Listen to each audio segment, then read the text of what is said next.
All right, welcome back, Johnny. Good to see you again. We met maybe what I guess it was about 4 weeks ago or so, Yeah, and did a great interview.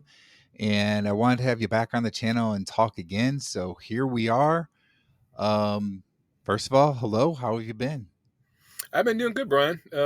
Diet's still going well. The weather, for everybody has been kind of crappy lately, so I haven't been able to get out and get all the push-ups in and the jump rope and the running and stuff, the sprints. But overall, doing good. And days like today, when it was kind of sunny and nice, I actually got some push-ups in, and I did some sprints, and I did some jogging today. So all in all, things are going really good. How about you? How are you doing? It's been going good, and the funny thing is, I haven't been doing as well with exercise either, and I can't really say that it has anything to do with weather or anything like that. It's just me, Yeah. I just haven't been applying myself enough. I'm doing really well with the eating. In fact, I would say probably in the last couple of weeks, I've been eating really, really clean. And I did notice like maybe 2 pounds down, which is different for me because I haven't lost much weight recently. Mhm. It's just not happening on the scale, but it's more of like transformation type things, right? Like my body is just changing a little bit. Maybe there's a little bit of body fat loss, that kind of thing. Right. Um, so it's been going good. Um, so all right, today, I one of the topics I wanted to get into that I figured we could start with has to do with a lot that you just see out there right now with the way that people eat in America, how we're being pushed to eat a certain way, right? Between whether it's just watching TV, going out to a restaurant or something, going to the grocery stores. Like you go to the grocery stores, the the stuff like on the aisles, like the not the aisles, but I mean like the end cap thingies, right before you get into the aisles, where it's more impulse type of buys and so forth. It's just stuff that is loaded with sugar and highly processed foods, and that's really being pushed to us.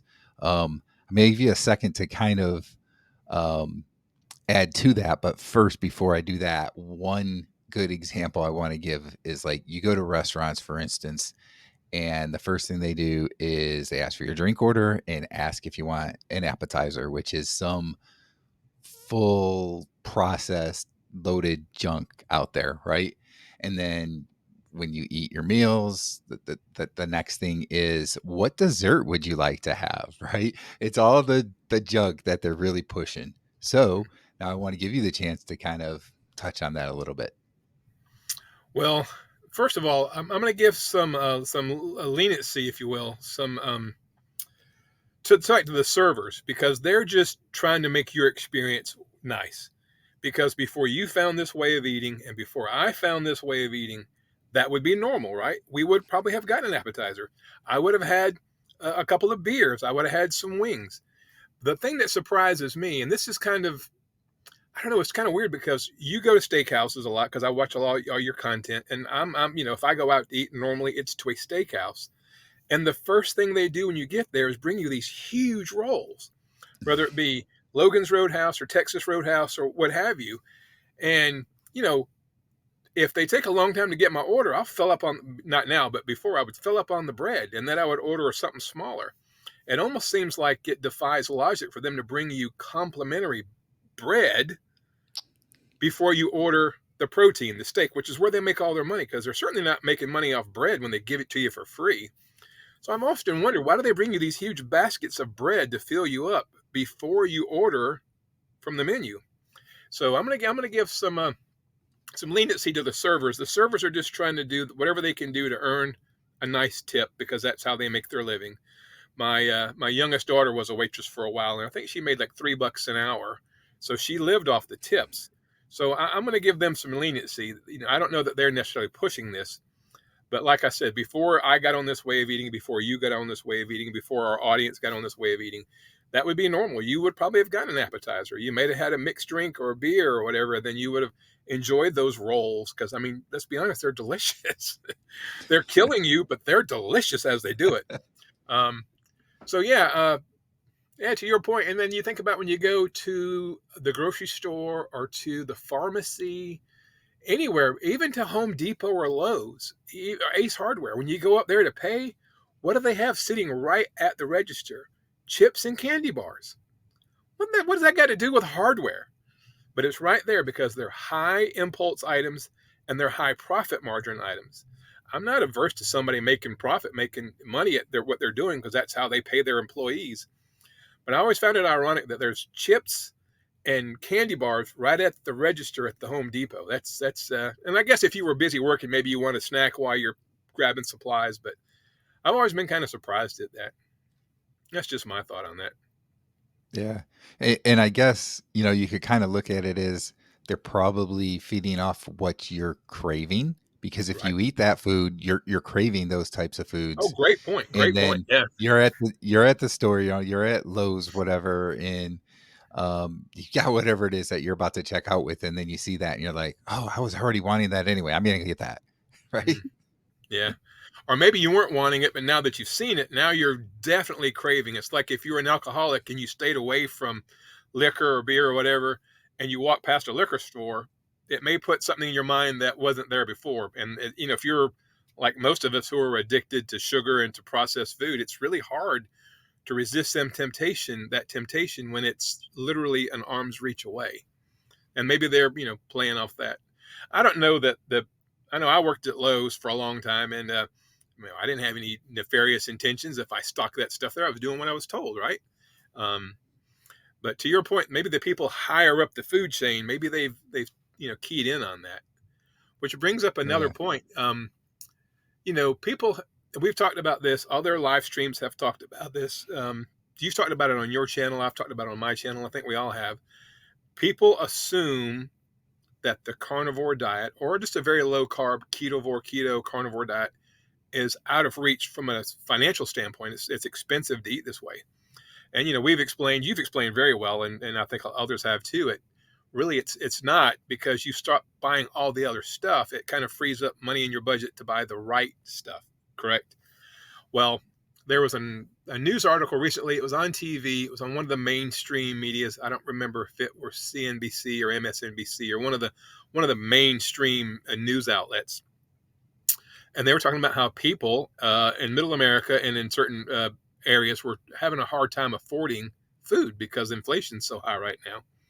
And the CEO of Kellogg's, I can't remember the guy's name, but we can Google it and look it up.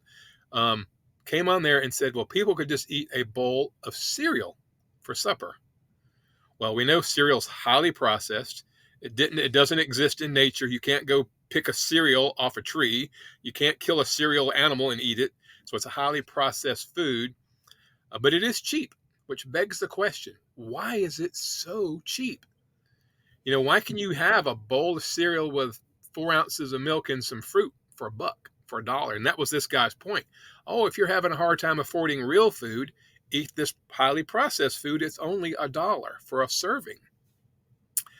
And I don't know. I know these CEOs and CFOs and these higher ups at these processed food companies make really, really good money, and the stuff they sell is dirt cheap. So I always wondered, how do they make all that profit? When they sell the product so cheap. But I guess it's volume. You get people addicted to things. You get people hooked on the wrong things. You have a customer for life, so you can afford to sell it cheaper because you're selling 330 million people basically garbage that's killing them. And then if you take your profits and reinvest them in the pharmaceutical industry, which a lot of them do, then you're making money there as well. So I don't know if that's really what's going on. I hate to sound like a conspiracy theorist, but it makes sense if you think about it. Yeah. I mean, that is a conspiracy theory, but boy, it sure does make a lot of sense. And Yeah. you're spot on about how they a lot of times are making money from the pharmaceutical industry. And if their product is making people sick, that just benefits the pharmaceutical industry. So it's a vicious cycle, right? Exactly. Well, for them, Yeah. it's a glorious cycle because they got you coming and going. And there's three big, huge investment firms: BlackRock, State Street, and Vanguard. and they own 75% of the S&P 500, right? Well, what's in the S&P 500? Kellogg's, General Mills, Quaker Oats, all that stuff. They're all in there, you know. And then you have all the big pharmaceutical companies: Pfizer, Moderna, Johnson and Johnson, GlaxoSmithKline. All these companies are in there. Well, they own the majority, stock in all of those companies. Well, there's a definite financial interest for them to make you sick and then sell you a product to try and help you deal with the sickness. It's like break into your house on Friday, sell you an alarm system on Saturday. And those three companies control literally probably trillions of dollars, at least hundreds of billions, if not trillions of dollars worldwide economy. And, if we can get enough people doing what you and I do, it eventually could be a little bit of a threat to their profit. And so there is a definite conflict of interest. They don't want you to be well, because if you're well, you don't need the Ozempic, you don't need the lisinopril, you don't need all these other drugs that they're trying to push on people to try and deal with the illnesses that people get from not only the food. I'll give you this: the food is a big contributor to why America and the West is so sick. But I contend that lack of movement is another big problem too. What do? We sit all day staring at our phones. I'm a truck driver. I sit in a truck stop. When I pull up, I'll jump up, do some push-ups, maybe skip some rope or whatever.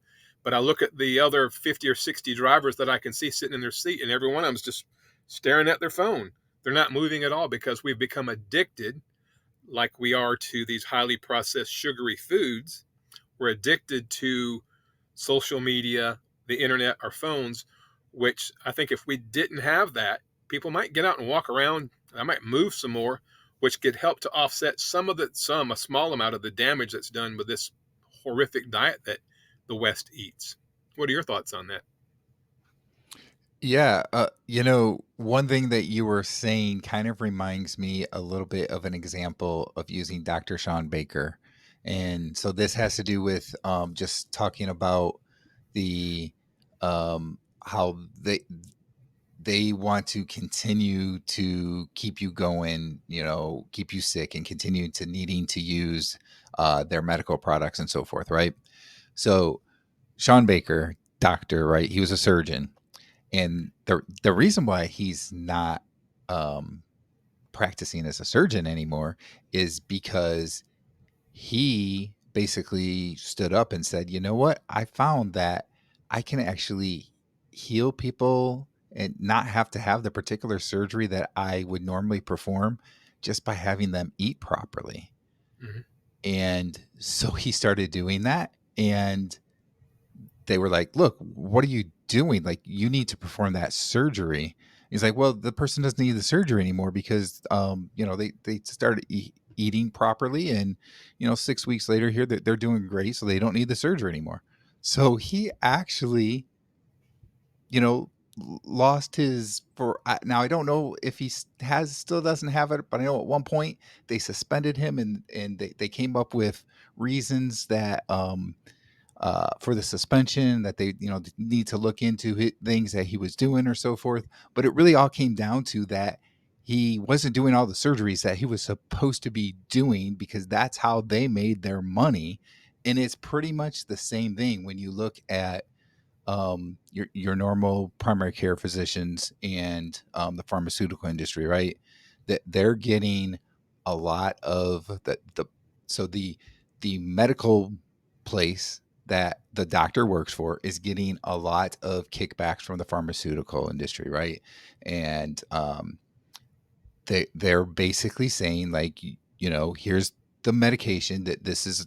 They'll give them a bunch of free samples for one thing, but it's like, this is the medication to put your patients on, and instead of working more on the diet to fix that issue better long term, they're just saying, okay, we're just going to band-aid it. You can continue to eat the way that you have been, and then you can take this medication as well. And first of all, because of that, you're going to still be kind of sick. So you're going to have to keep coming back in. I'm going to have to keep prescribing that medication. So everything's good here. And the pharmaceutical industry is happy because you're using, the medications that they want you to use. So it's kind Yeah. of like that same thing, just using that example that I did with Dr. Yeah. Sean Baker. Well, Sean Baker, Dr. Sean Baker, still has his medical license. He just can't practice where he practiced before. And what Yeah. it was, people were coming in to have these orthopedic surgeries because he's an orthopedic surgeon, and they were too obese, too unhealthy to go under the knife and have the surgery. It would be too dangerous. The risk benefit analysis said if you go under the knife and you're really, morbidly obese, you have metabolic syndrome, you may not survive the surgery. So he started asking them to eat low carb, change the way of eating and all. Well, what happened was they would lose so much weight and feel better that they ended up canceling the surgery. Because lo and behold, I'm a prime example. You and I have talked at length about the fact that we both cured our AFib with this way of Mhm. eating. But what you may or may not know is I was eat up with osteoarthritis. I have an artificial left hip. I had my left hip replaced 6 years ago before I found this way of eating. My right hip on x-ray looked worse than my left hip. My orthopedic surgeon, Dr. Tom Gross down in Columbia, South Carolina, keeps calling me saying, John, when are we going to do your right hip? And I said, well, Dr. Gross, it doesn't hurt. And I haven't had an x-ray yet, but I have so much more mobility, flexibility, everything. I'd be willing to bet that on x-ray it started to clean itself up. Now it may still look bad, but there's an 80, 75, $80,000 surgery that I'm not going to have, that I was getting ready to schedule back in June before I found this way of eating. Now, I'm just one guy. It's just anecdote, right? But it's me. This is my lived experience. I've had cortisone shots in my knees because my knees are eat up with arthritis because I was so overweight and so unhealthy and so sedentary. Well, my knees are great. I mean, I do lunges, I do squats, I run, I do sprints. So what does a knee replacement cost? 100 grand, 75 grand? And I was going to have both of them done over the next probably 5 or 10 years. So now we're talking about $300,000 that I've just pulled out of the medical industry because I cleaned up my eating. That's all I did. I had the ablation. We've talked about that. We won't go back, but I had the ablation. It was over $250,000. I know because the hospital's suing me for it because my insurance company refused to pay. That's a whole nother topic. But so if we can get more and more people to do like Dr. Baker's talking about doing, root cause medicine, to your point, fix what caused the problem, whether it be AFib, orthopedic problems, or diabetes. If we fix the root cause of the problem, the person becomes healthy. But how many nurses work at the local hospital? You're in Virginia, big hospital there. What's the name of a big hospital close to where you live? Mary Washington. Okay. How many nurses work there? A couple hundred? How I many have no surgical idea, techs? probably. How many surgical techs work there? How many doctors work there? How many um, scrub techs work there? How many people rely on the populace to be sick so that they can make a living? Hmm. How many oncologists work there? How many nephrologists work there?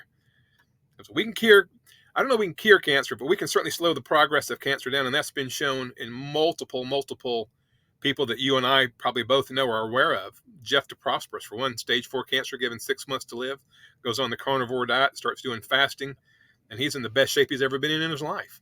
That's just one anecdote. But you start looking at, don't look at it from 1,000 feet up, look at it from 10,000 feet up. Really, really think about this. If we got, and we've talked about this before, if we got 10 million people to adopt our way of eating, our way of living, that can have a significant impact on a lot of industry, right? And a lot of people's profit margins and a lot of people's just revenue coming in general. And if we did that, that would be amazing. If we could have 10 million Americans go carnivore and not have to have all those procedures and all that medication, that would be awesome. But the truth of the matter is 320 million people will still be eating the standard American diet, some version thereof, because there's 330 million Americans. So sometimes I wonder, we want to do all we can to heal humanity. I think when Carrie, a man, gets the video out, Healing Humanity, the Power of the Proper Human Diet, when they finally get that documentary out and people can see that, that may affect a couple million people. Let's pray to God it does. But I don't know. This is like, this is David and Goliath on steroids, what we're up against. And then you see, like I said, the CEO of Kellogg going on a TV program and telling people who don't have any money, just eat cereal. You'll be fine. Just eat cereal. Oh yeah, throw some fruit on it too, which is probably covered in glyphosate. you know. So I don't know. I mean, I don't want to be a Debbie Downer. We just need to impact everybody we can, and then let the chips fall where they may. That's my thought. Yeah. And you know, to that thought, I think in a sense you almost can't fault the individual doctors themselves. First of Right. all, they don't have a lot of nutritional training. Right. So they're handed a lot of what they're told about nutrition, right? Mhm. And second, um, in many cases, it's not like it was 30, 40 years ago, right? In many Right. cases, there's these large medical companies that own several different um, doctor locations where there's doctors, and they're really pushed to see as many medication or as many patients as possible and give them medications. That's what they're pushed to do.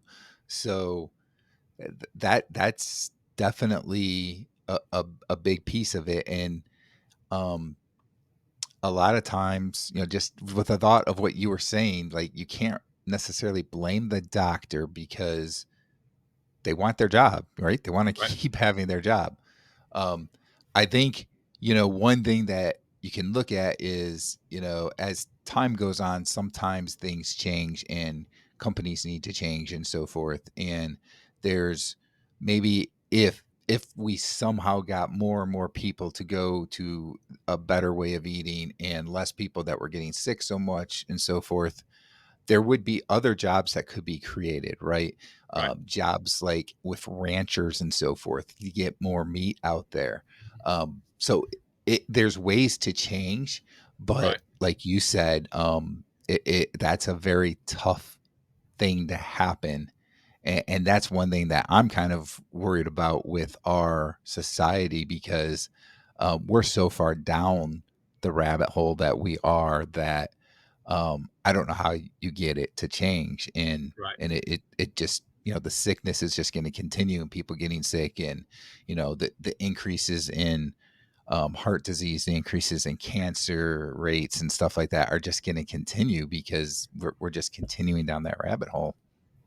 I think it was the University of Michigan. One of the major teaching hospitals did a survey. Now I'm talking probably 7 or 8 years ago now, and they took a random sampling of, I think it was first graders, maybe 6 years old.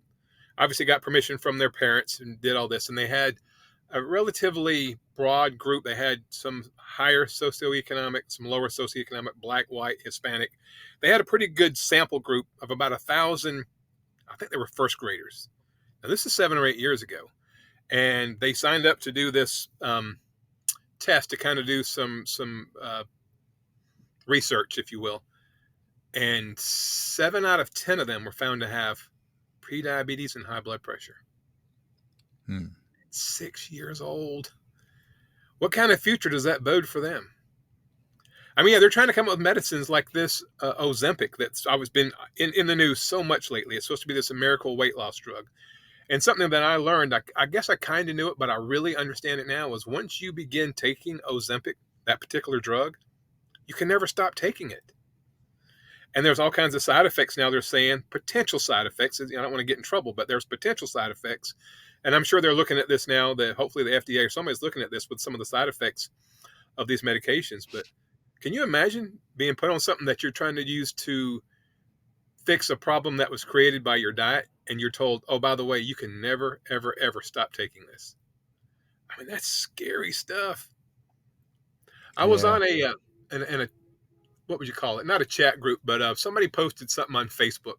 I'm in a bunch of these carnivore or low carb Facebook groups, and somebody posted something about fatty liver, and I just made a comment on there that I cured my fatty liver with a carnivore diet. And I got some thumbs up and some way to go, good job or whatever. But I had a few people that tagged me like, "You're gonna die, you're gonna die. You don't understand. This may fix fatty liver."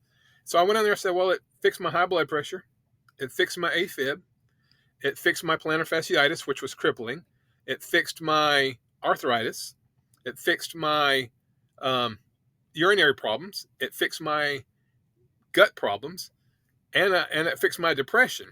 So I'm doing something right. You're still going to die. You're still going to die, was the response. Well, yeah, I am going to die. We're all going to die someday. And and I've said this before, and I think we all, to some degree, feel this way. I don't want to speak for everybody, but for me anyway. If my life were cut short from eating too much saturated fat, I'm okay with that because I am living now. I put out 2 shorts doing push-ups and stuff today. You know, at 57 years old, we're 8 months ago. My wife and I were just laughing the other day. The very first time I tried to do a push-up back in July, I couldn't do one, and she said my arms were just as shaking trying to do one push-up. I can pop out 40 of them right now. I can run up hills, I can skip rope, I can do all of this amazing stuff. So even if I died 10 years earlier than maybe if I didn't eat this, I'm living now. I was pretty much dead before because I couldn't do what I wanted to do. I was stuck on the couch. I hurt all the time. I was depressed as a person can possibly be. That wasn't living. So this is living. So it's so disheartening when you see, like to your point, all these crappy non-foods being pushed. I'm out here in the Illinois, Iowa area, and there's a lot of food manufacturers out here. There's Quaker Oats in Cedar Rapids. There's General Mills. There's Kellogg. I go to Battle Creek, Michigan, all these places. And they have these huge, Brian, I mean, these like 1,000,000-gallon tanks and these train cars, and they have all these conveyor belts and all this stuff, and they're manufacturing food. It's crazy. It's just crazy to see these huge 1,000,000-gallon vats of who knows what, and they've got all these chemical processes going in there, and they're manufacturing food. And 1,000 years ago, just 1,000 years ago, none of that existed. 500 years ago, none of that existed. 250 years ago, none of that existed. And that's a microcosm of how long humans have been on Earth. So for whatever you want to think, 10 million years, a billion years, or a couple 100,000 years, however long we've been on Earth, at the very, very tip of our existence, we've got all this crap now. And you look at the diseases, to your point, the cancer, the diabetes, the high blood pressure, the AFib, the plantar fasciitis, all the stuff that's going on with humanity now. And we want to blame the stuff that we ate for thousands and thousands of years and not the stuff that we've been eating for maybe 100 years. It's just, it's crazy. Yeah, and that's the thing, right? Like our technology has gotten so good that we think we are so smart that we can make food better than what is naturally out there. Right. That's the problem. We think that we can make it better, but we're not. You can't make something that is supposed to be coming from nature as intended, right? You're not going to be able to replicate it properly. Yeah. Well, let me take off on another little tangent here. Brian, have you ever painted the walls in your house? Have you ever repainted your Um, house or repainted any of the houses that you and your wife have lived in? I mostly leave that for my wife because I'm a horrible painter and I Yeah, get it well, all over the place. But yeah, I'm in the exact same way. My wife, she gets so frustrated. She goes, "Here, I'll just do it. You go sit down."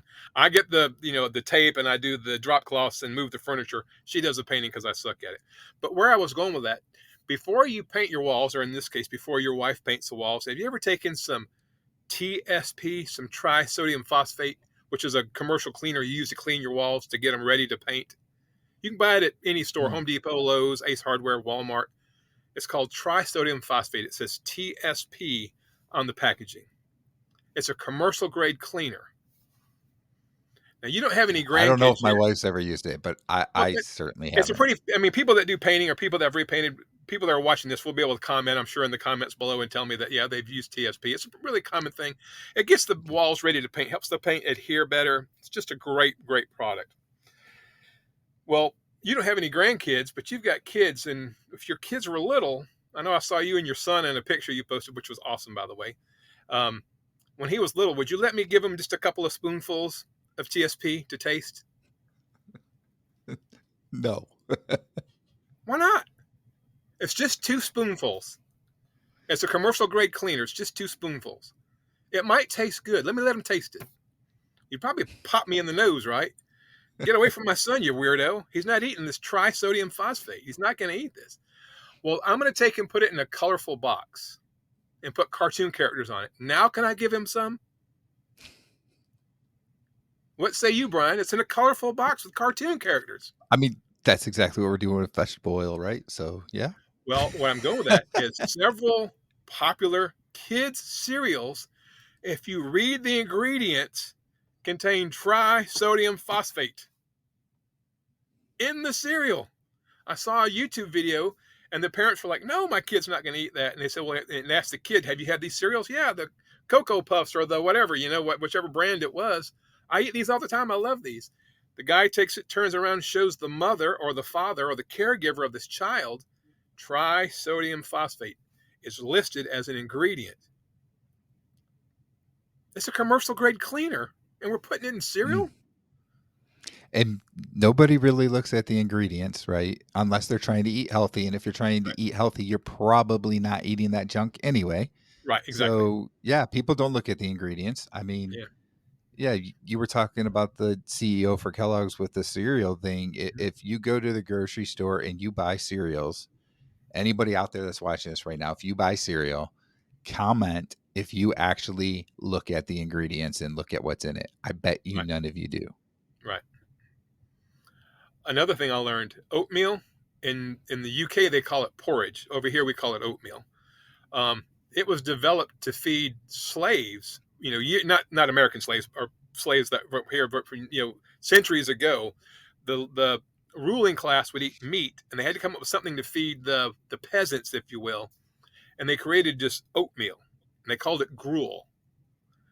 And now, it's heart healthy. It has a little picture of a heart on the oatmeal packaging. May reduce cholesterol, may be heart healthy. They can't say it is, but they say it may be. Read the packaging, read the box, read the round tub it comes in. May be heart healthy, may lower cholesterol. We know it won't. They can't say that it does, so they say it may. And people see that heart, and the may goes right over their head. Oh, I'm going to Mm, eat this. It's going to lower my cholesterol, which we don't need to lower cholesterol anyway, but that's a whole nother topic. Or it's going to be heart healthy. It is the cheapest stuff. It was just meant to keep peasants alive so they could continue to work for the aristocrats, for the elite class who ate meat and did not share the meat with the peasants. mm. And here we are trying to promote it as something that's great. And before I got on this way of eating, I ate oatmeal all the time because it was really, really inexpensive, and I could just put some hot water in there, stir it up, and throw some sugar on it, or brown sugar, and eat it. And thought I was doing something maybe healthy. Come to find out, I was, causing all the problems that I had. And it wasn't just oatmeal; it was all the other stuff too. Because I've eaten boxes and boxes and boxes of cereal, probably tons and tons of trisodium phosphate as well. Yeah. So let me ask you a question here. Sure. Um, all right, so you talked about the the higher ups were eating the meat and they were given this junk, right? Mhm. Um, I just did a poll on my channel, right? Asking how many pounds of beef Americans consume per year. What do you think that is? Just take a guess Per at the American end. or overall? Per American for the entire year. How many pounds of beef? 50? 50 pounds per? Very close. It's 57 pounds. Wow. So that's for the entire year. Mhm. I think I eat more than that in a month. Yeah. So if we're not eating that much meat, we're obviously eating a lot of that other junk, the carbs, Right. right? Right. Um, and it's just mind-boggling to me how we've gone from and like when you look at the amount of meat that's being eaten like from 50 years ago to now, it's a huge difference, right? There's so much lower on meat, and it's just mind-boggling to me that we have completely changed the way that we eat, and there are still so many people out there that are saying, oh, all of these diseases and sicknesses have nothing to do with the food you're eating. You know, if anything, we told you to stay away from meat because that was bad, that was a problem, and you're not staying away from it enough. Right. We're Exactly. eating less meat. We're eating less meat, and things are getting worse. But you Well, I'm know, sure I'm sure you've seen those pictures on Facebook. People have been posting them on Facebook and YouTube and probably Instagram and all the others. A picture of a whole bunch of people on the beach in like 1950. mhm. There's not a single fat person out there, not one. Then they show a picture from maybe this past summer, same beach in the same area. And it's hard to find somebody who's not obese or morbidly obese. How much meat did we eat 50 years ago versus how much meat we eat today? Beef in this case. I mean, it's as plain as the nose on my face, you know. But yet people just we buy into whatever the media tells us. I remember back during the pandemic, I was watching an episode of Joe Rogan. I'm a huge fan of Joe Rogan. I think he's a really good interviewer. He really kind of digs into things, and he's a proponent of the carnivore diet. Um, but he had this guy on there, this comedian, and I wasn't familiar with the guy, but apparently he's pretty famous. But I'm out of the loop on a lot of the you know pop culture stuff. But Joe asked this guy, what are you doing about the pandemic? And he said, well, whatever the TV tells me to do, they come on TV and they say do this, I do that because they're the experts, right? And I think that's how we've become with our healthcare and our food choices and everything. We whatever the magic box, whether it be your phone, because I don't watch TV anymore. I watch my phone or I watch YouTube on my TV. I don't watch a lot of just network TV. But even so, even the commercials I see when I'm watching like one of your videos could be something advertising 180 degrees of what you're a proponent of, and we put that out there and they'd spend hundreds of millions, if not billions of dollars a year promoting this one thing. And so it's hard for the masses to see through that cloud of smoke as to what's really going on. I'm a big, I don't want to say anything that's going to make you mad, but I'm a big proponent of not selling me anything. You know what I'm saying? I think with a proper diet, proper sleep, stress management, um, lots and lots of resistance training and exercise. There's not a lot that we need to take exogenously, to take from outside in. So to me, when I see these gurus, because when you go on, these ads keep popping up on YouTube or Facebook, and it's wanting to sell me a program or a product or whatever. And I don't know. The flags go up when they're trying to sell me something. But if you say, hey, just eat meat, move your body, get good sleep, get out in the sunshine, walk on the ground barefooted, I don't have any reason not to believe you because you're not selling me anything. If I do it or I don't do it, it doesn't affect you at all. But it affects me, because I become healthier. So I'm just a big proponent of just trying to get people to do pretty simple things, cut out the garbage food, get better sleep, turn your screen off 30 minutes before you go to bed, get in the sun, get some sunshine. Everybody in America is deficient in vitamin D. We need to be out in the sun a lot more. Then walk around on the ground with your bare feet. That doesn't sound like a whole lot to ask of the populace, but it's amazing how many people, no, no, no, I can't do any of that. The sun's bad for you. The Yeah. sun will kill you. If you walk on your bare feet, you're going to get a fungus on your toenail and all this crazy stuff that we've built these walls. And it's just so easy. I mean, if you'd have told me I could fix all the things that were wrong in my body and my health and my existence by changing what I eat, getting better sleep, and I'm a huge proponent of resistance training. I'm going to do some push-ups. I'm going to lift some weight. I'm going to push and pull very heavy things as much as I can. And I mean, it's completely transformed my life. Nobody can even appreciate the difference between where I was 7 months ago and where I am today. And I think even though the carnivore diet helped me a ton, adding the resistance training, and now really focusing on turning my screens off and going to bed and trying to get some really good sleep and getting in the sun, which there hasn't been a lot of sun lately, but every time there is, I get out in it. It's just been amazing, and it's simple and it's free, and I don't have to buy a pill or a potion or a product. You know, that's just me. Yeah. This is so funny because so it is Sunday evening right now. I'm not sure exactly when this when I'm gonna get this edited and it's gonna go out on the channel or anything, but it might be like Tuesday, Wednesday, somewhere in there type frame, right? But anyway, so it's Sunday evening. Earlier in the day today, I put out a video for my members that'll go public on Monday.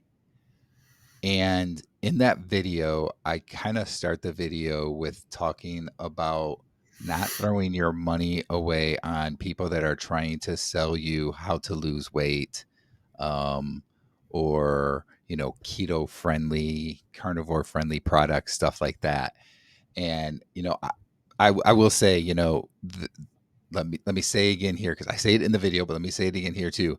If there's like a health coach type of scenario that can help you out, that's a completely different thing. Right. That's great. Some Right. people do definitely need that assistance. But somebody that is like, look, I've got like, this is like keto on steroids or whatever, right? And you just need to buy this package that I got, and it's going to tell you exactly how to do it. You don't have to do all that. And then I go into the video, it's kind of talking about like what you did. And it is so funny because a lot lately I've been like trying to push like 5 things that are really important, I think, for your health. And really, I got this from Bart K. Like he's always talking about this, right? Professor Bart K. Yep. Um, and the number one thing by far is your diet, is what you're eating, right? But I talked about sunlight, getting the vitamin D that you need. And I talked about grounding yourself, walking barefoot or using a grounding mat, stuff like that. Um, and so that's 3 of the things right there. And there was a couple of other things that I mentioned as well. One was exercise, and then the other one goes into actually something that you could buy. And that's something that I know you probably know that I've been selling, but I will say that that's not something that you need for nutritional value, right? You should be able to do the carnivore diet without any needing to buy anything other than maybe if you're not getting enough in the electrolytes, maybe you need some electrolytes, Right. especially early on. A lot of times, though, unless you're working out a lot and you get past the early stages, you don't even really need the electrolytes. You just need to make sure that you're putting enough salt on your food, you're Right. drinking enough water, that kind of thing. Probably somebody like you and me, like for me, for instance, I've been taking magnesium and potassium for several years because that was one thing that was noticed to be low on blood work, and it makes a difference heart wise with AFib and that kind of stuff, Sure. right? So I've been doing that. Most people probably don't even need to take magnesium and potassium because they're going to get it enough of what they really need. So nutritionally, as long as you're eating a fair enough of a carnivore diet, you're getting a little bit of iodine that you need. You're getting a little bit of vitamin C, which you don't need a lot of vitamin C on the carnivore diet, Right. not like you would normally need in a normal diet, standard diet. So you're probably getting everything you need there. So I completely agree with that. And it's just funny that, we're having this conversation because I just did that video and now we're having this conversation talking about the same thing. So um, it's just funny, but it just shows how we've got like the same mindset, and it's true. Like really, that's all you need. You don't have to go to the store and say, oh, this thing says it's keto friendly, I'm going to get it. No, look at the ingredients before you get it because Right. it probably has 12 to 15 ingredients or something. It has one of those 250 different names for sugar Right. that isn't actually sugar. So you didn't realize it was sugar, and it's just not good for you. Save your money, eat whole food, meat based, and you'll be fine. Well, a couple of things. One, I saw your video because I am a member, and if you're not a member of Brian's channel, you should join. It's fantastic value, and he puts out a lot of extra content. And a lot of his content, I guess, eventually makes its way to YouTube. But I get it because I'm a member. I get it early, and I was going to watch it earlier, but I was setting these sheets up, and I realized I needed a longer cord, so I ran into the store to buy a longer cord for my lights and everything. And then I looked at my watch, and I'm in Central Time Zone, and I forgot that. So I'm thinking, oh, I still got time. Let me watch Brian's video. And then I looked, I said, oh, crap.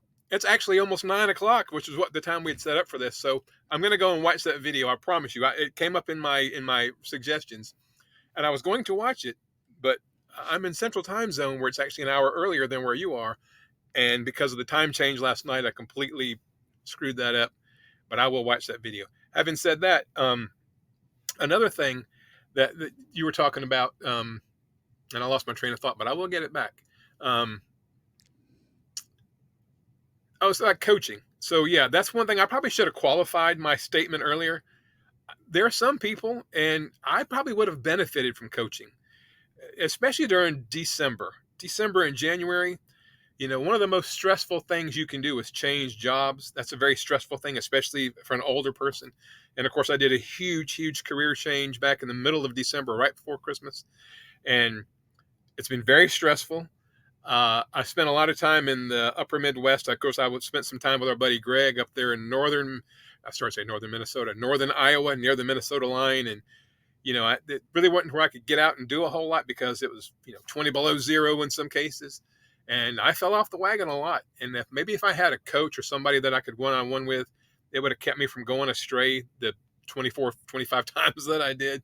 But so yeah, coaching is one of those things that I think most people could benefit from that. Maybe not most, but some could definitely benefit from coaching.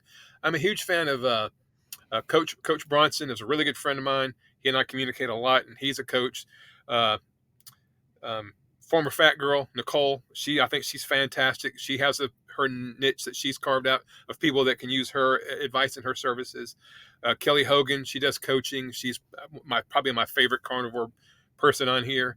Laura Spath. So there's tons and tons of people that can benefit from coaching. So I guess I should have qualified my statement with saying that. And I know the product that you sell, Cerule, am I saying that right? Mm-hmm. Yep. Um, it probably will benefit a lot of people. And I think you told me one day that for people that don't follow this way of eating strictly, and maybe they fall off and maybe they don't do it as much as they should, there's probably some products out there that could offer a lot of benefit for them. And I'm not averse to trying new things. It'd be hard for me to imagine right now, for me personally, feeling any better than I feel every single day. And maybe I could, but when you're my age and you have no aches, no pains, everything is, firing on all 12 cylinders, you know, it's just hard to think that I would need something exogenous. But Hope Springs, and I did, to your point, I did take electrolytes early on, and I needed them. I could tell because if I didn't take them, I had no energy whatsoever. But I had a lot of we'll do the poop talk. I had a lot of diarrhea when I was going through the transition from a carb burner to a ketone fat burner, and I would have a lot of diarrhea, and I wasn't eating a whole lot. And I think the electrolytes was a tremendous bridge from where I was to get me through, because there were some days I had like no energy whatsoever, and I could take I was using the LMNT element electrolytes because that's what was available then, and it served a great purpose, and it helped me a lot. I think I probably wouldn't have done as well as I did had it not been for those electrolytes that I took. But to Yeah. your point now, I don't take them. I haven't taken them, and they're still sitting on my counter at home in the kitchen, and I don't even think about them because Mm-hmm. I have tons of energy. I can't stop talking. I have tons of energy 24/7, 365. It seems like. Yeah. So I want to go back really quick to what you were talking about with us being older, right? We're Mhm. both over that 50-year plateau. Right. You go back to before we were doing carnivore, and you look at things and how we felt. Like 50 seems so old, but Mhm. now where we're at, I'm sure you'll say the same thing I am, but I am saying 50 does not seem that old. Like I know you're a couple years older than me, but I'm 50 right now, and I feel great. Like I don't feel like I'm 50, where before, as I knew I was getting closer to 50, I was like 47, 48 years old and stuff, and I was like, this is just getting rough. Like I'm getting so old. I don't feel that anymore. It's like eating this way and getting healthy. You you get a different perspective on age. Like 50 doesn't seem that old anymore. What do Right. you think? That's a fantastic point. That's perfect. That's perfectly said. You said it perfectly. Because before I found this way of eating, I was in such pain and dismay, and I just felt like life was behind me. There was no life ahead of me, and I was depressed almost to the point of being suicidal. If you know my story, you know that the one day I was going to commit suicide, and God stepped in and stepped between me and a barrier. Um, and it turned everything around, and I cried for 2 days because I didn't know, I couldn't fathom continuing to live, and it's the pain I was in and the suffering I was going through. I could not imagine going forward. What's the point? What's the purpose? I'm in pain. I can't do anything. I can't do the job I want to do. Everything hurts. I can't sleep. I can't breathe at night. It was just miserable. Juxtapose that with now, when I have so much zest and enthusiasm for life. I cannot wait for spring. My wife is going to come out on the truck with me some during the thing. I've already thought about all the things we're going to do. I'm truly excited. I'm doing a 5K on May the 4th with John Collis, Carnivore Backwoods, and I think Randy Cato, the ground beef guy, is going to be with us. And I've been practicing. I'd actually ran, breaking news, I ran a half a mile tonight. First time Wow. since I was a senior in high school or junior in high school that I ran for half a mile. Now, let me qualify running at my age. I was not running, but I was a little bit faster than a walk. I was getting my knees up a little bit, but I went, and at the end of a half a mile, I was pretty winded. But I'm really starting now to train and get ready for this 5K. And I want to try to do 3 or 4 5Ks this year. If you have one up there in Virginia, if you want me to come up there and do one with you, man, I'm all in. You just let me know. I will be there. It's so much fun. It's the last mile sucks. It's terrible. But as soon as you see the finish line and you get across there and you realize that you just accomplished something as monumental as that, coming from where I came from 8 months ago, it's amazing. So to your point, I'm thinking about now, or before I didn't make plans for the future, Brian. I just didn't. I didn't think about what can I do next year. What bucket list thing can I check off? That was the furthest thing from reality. And now that's all I think about is what kind of neat things can I go do? Can I do some rock climbing? Can I do mountain climbing? Can I go hiking? I know you sometimes go hiking in the mountains. I'd love to join you if you ever have a chance to do that. And wow, what a difference that I look forward to my 60s and my 70s and my 80s and my 90s and who knows, maybe even my hundreds. I'm going to be one of those guys. I'm going to give them hell at the nursing home when I'm 120. I'm going to be pinching the nurse on the rear end or something. They're going to slap me upside the head, and it's a paradigm shift. It's a paradigm shift from where we were to where we are, and all we really did was change how we fuel our body. Isn't that amazing? Yeah, sure is. And I got to tell you, I got another channel member that is a really big hiker. I think I'm hearing that we need to set up some kind of a um, Wick goes carnivore hiking group outing or something. Absolutely. Absolutely. I'm in. I'm 1,000% in, man. I can't wait. And I mean, I did a video recently about my plantar fasciitis, this the pain in the bottom of your feet. There's no way on the planet I couldn't hike to the front door from my couch, And now I would if I had the financial resources, I would do the whole Appalachian Trail. I would do the whole thing. My wife and I ran across the father and son who the son graduated high school, and that's what he and his dad did for his senior trip. They did the entire Appalachian Trail or whatever from way up in, I don't know, New York or somewhere all the way down to Georgia. And it took them like a month to do it, and they just documented it every day. And my wife and I watched the whole thing. And I was so telling my wife I could do that. I could actually do that because they were doing 10, 11, 12, maybe 20 miles a day, I guess, and in the mountains. And I promise you, at 57, I promise you I could do it.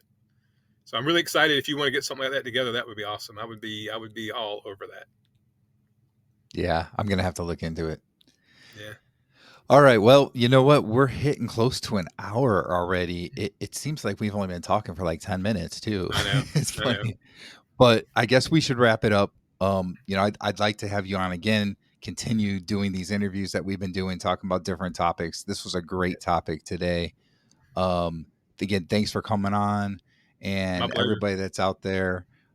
Check out Johnny's channel. He's the champion within. I'll actually put a link because I think there's some numbers after it, right?